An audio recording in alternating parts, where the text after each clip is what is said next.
नमस्कार दोस्तों, यह कहानी वंदना भटनागर जी द्वारा लिखी गई है। डोरबेल की आवाज़ सुनकर नंदिनी जी किवाड़ खोलने गई और दरवाज़ा खोलते ही उन्हें पोस्टमैन खड़ा दिखाई दिया, जिसे वह बड़े विस्मय से देखने लगी। तभी पोस्टमैन ने एक रजिस्टर पत्र उनके हाथ में थमाया और उनसे बोला, आज आप मुझे यूं आश्चर्यचकित होकर देख रही हैं, पर कभी सबको मेरा भी बेसब्री से इंतज़ार हुआ करता था। हाँ, सही कह रहे हो। अब कौन किसे पत्र लिखता है, ये सब गुजरे ज़माने की बात हो गई है। ऐसा कहकर उन्होंने दरवाज़ा बंद कर लिया। फिर जल्दी से उन्होंने लिफाफा खोला और पत्र पढ़ने लगी, जो उनकी बड़ी बेटी ने भेजा था। पत्र इस प्रकार था। आदरणीय माँ, सादर नमस्ते। आशा है आप सकुशल एवं स्वस्थ होंगी। ये शायद मेरा आपको लिखे जाने वाला आखिरी खत है, क्योंकि मैं इस समय अपने जीवन की अंतिम घड़ियां गिन रही हूँ। मुझे लास्ट स्टेज का कैंसर डिटेक्ट हुआ है। मैं अपने दिल पर बोझ लेकर मरना नहीं चाहती हूँ, इसलिए अपने दिल को आज आपके सामने खोल कर रख देना चाहती हूँ। माँ, मुझे इस बात का बहुत मलाल है कि आपने मुझ में और मेरी छोटी बहन मैना में बहुत फ़र्क किया, हमेशा उसका ही पक्ष लिया और उसे ही ज़्यादा लाड प्यार दिया, जबकि मैं हमेशा से आपका ख्याल उससे ज़्यादा रखती आई। जब मैं कुंवारी थी तो घर के सारे कामों में आपका हाथ बताती थी, जबकि आप मैना को छोटी छोटी कहकर कुछ करने ही नहीं देती थी। जब मैं थोड़ी बड़ी हुई और मैंने जींस टॉप बगैर पहनने की इच्छा व्यक्त की, तो आपने मुझे बुरी तरह डांट कर चुप करा दिया और सलवार सूट चुन्नी के साथ पहनने की हिदायत दी, जबकि मैना को अपने बड़े होने पर हर तरह की ड्रेस पहनने की इजाज़त दे दी थी। मुझे अपनी सहेलियों के साथ घर से बाहर जाकर पिक्चर देखने की या किसी पार्टी में शामिल होने की सख्त मनाही थी, पर मैना को कोई मनाही नहीं थी। कभी कभी मुझे ऐसा लगता था कि आप शायद मेरी सौतेली माँ हो, पर ऐसा नहीं था। सबसे ज़्यादा दुख मुझे तब हुआ जब आपने मेरी पसंद को नकार कर मुझसे उम्र में काफ़ी बड़े व्यक्ति से मेरी शादी करा दी। आपके अनुसार लव मैरिज कर देने से बिरादरी में आपकी नाक कट जाती, पर मैना ने जब गैर बिरादरी में शादी करने का ऐलान कर दिया तो आपने उसका कोई विरोध नहीं किया, बल्कि उसकी शादी बड़ी धूमधाम से करी और उसे गृहस्थी का सारा सामान भी दिया, जबकि मुझे यूं ही विदा कर दिया था। शादी के बाद भी जब हम दोनों घर आती तो आप उसे सारी चीज़ें ब्रांडेड ही दिलवाती, जबकि मुझे साधारण ही। मुझे अपनी बहन मैना से कोई शिकायत नहीं है, पर आपके व्यवहार से मन कसौला हो जाता है। कई बार मेरे मन में आता है कि अगर मेरे पापा जिंदा होते तो शायद आपको इस तरह का व्यवहार करने ना देते, पर आपको तो कोई टोकने वाला था ही नहीं। मुझे आज तक एक ही बात समझ में नहीं आई कि माँ, आप दोनों बच्चों में इतना भेदभाव कैसे कर सकती हैं।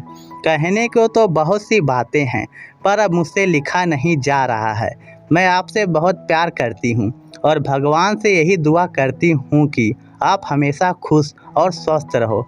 माँ, पत्र का उत्तर जल्दी ही देना, ताकि मैं इस भेदभाव के पीछे के रहस्य को जान पाऊँ और मेरे दिल को शांति मिल सके।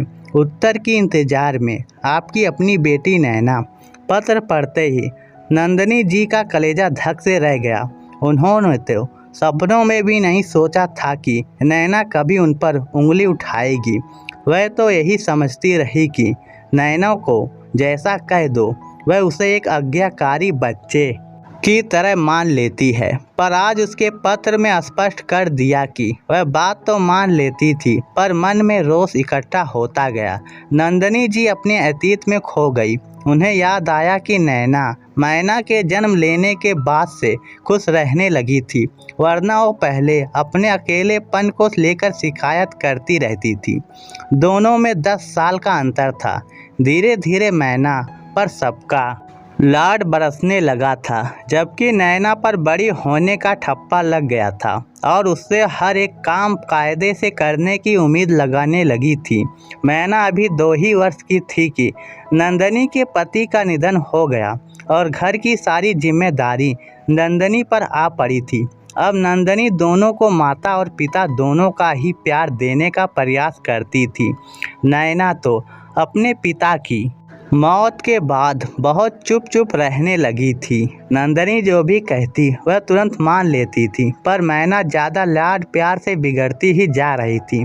वह अपनी हर जिद पूरी कराकर ही छोड़ती थी और ये उसके स्वभाव में शामिल हो गया था। बड़ी होने पर नैना ठीक हो गई। नंदनी यही उम्मीद लगाए रही बिन माँ बाप की बच्ची पर कोई उंगली ना उठा दे, इसलिए नंदनी नैना को कोई ढील नहीं देती थी। यही वजह थी कि ना तो उसे मॉडर्न कपड़े पहनने दिए और ना ही लव मैरिज की इजाज़त दी। लेकिन नैना के सामने वह लाचार नज़र आती थी, क्योंकि वह उनके कहने सुनने से बाहर थी।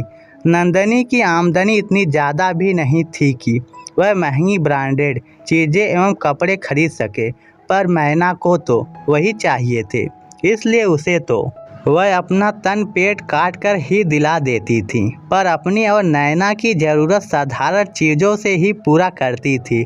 नैना की शादी उससे थोड़े बड़े उम्र के लड़के से तो कराई थी, पर वह हर तरह से काबिल था, तो यही सोचा था कि जो खुशियाँ उसे वह ना दे सकी वह सब उसे देकर खुश रखेगा।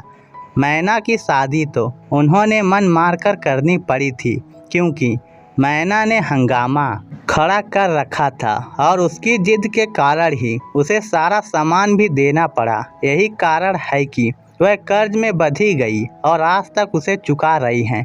काश नैना को इतना जिद्दी ना बनाया होता। मोबाइल बजने से उनका ध्यान भंग हुआ और वह अतीत से वर्तमान में लौट आई। उनके दामाद का फ़ोन था।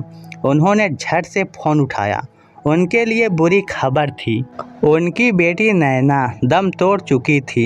उनकी आंखों से झरझर आंसू बहने लगे थे। अपनी बेटी को असलियत से वाकिफ ना कराने का मलाल अब उन्हें ताउम्र सताता ही रहेगा।